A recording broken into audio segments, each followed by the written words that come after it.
Hey guys, how's it going? Welcome to Outrage of the Month number 14.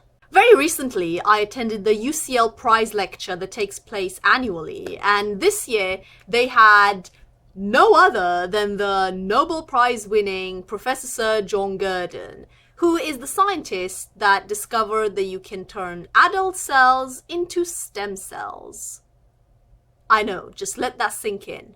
The talk was really interesting, and it essentially started with a few basic ideas around stem cells and what determines whether or not a cell will differentiate or will stay the same.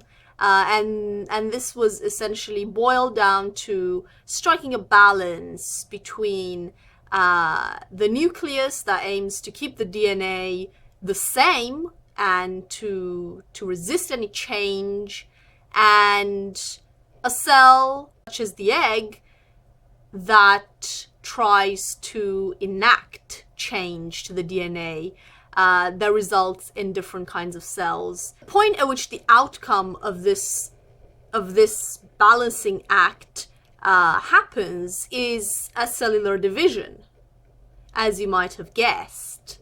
And towards the end, the talk sort of focused more on the translation of this research into the clinic and how the increasing amount of findings about stem cells that could lead to actual practical uses enters new stem cell therapies or not, as may be the case. Now, what I gathered from Professor Gurdon was that he was extremely frustrated with a lot of the policies and legislation and processes that are hindering the translation of stem cell therapies into hospitals and places where people can actually benefit from this research. And his example was on age-related macular degeneration, which is essentially the main cause of blindness in aging populations. This blindness is caused by a very specific type of cell in the eye whose fading function gradually leads to loss of sight and eventually total loss of sight, blindness.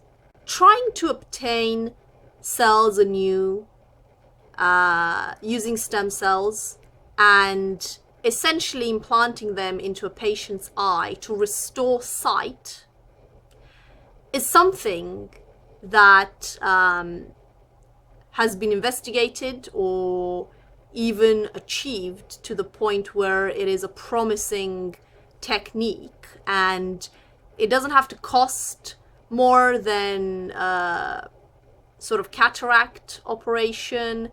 It doesn't have to take longer than that. It doesn't have to be more complicated than that. So it's a fairly straightforward procedure.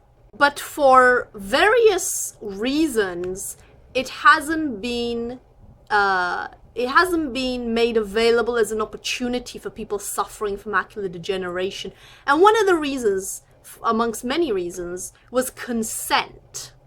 And Professor Gurdon had a hilarious sort of account of what he would have to do if he were to be a patient in order to pass this piece of this policy or this tick box. Essentially, if he needed to get the surgery, he would need to get proof from his GP that he has understood what the surgery involves. And of course, he's a pioneer in this, so he knows what this is about.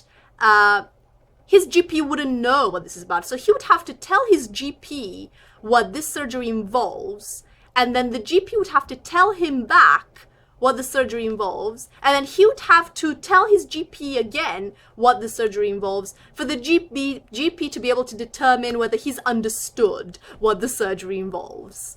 Anyway, this is a fairly positive outage of the month because about a month and a half ago, The Guardian published that the first trials have already started for people with macular degeneration to be able to have this treatment, and I think in the next 18 months about 10 people will be able to receive this, and of course there are regulations around it where they have to prove that this that this is safe. They have to prove that this actually works. But if this does work, and hopefully it will, this will open up this opportunity of treatment for the hundreds of thousands of macular degeneration sufferers in the UK, and this will help them prevent loss of sight and blindness. How amazing is that?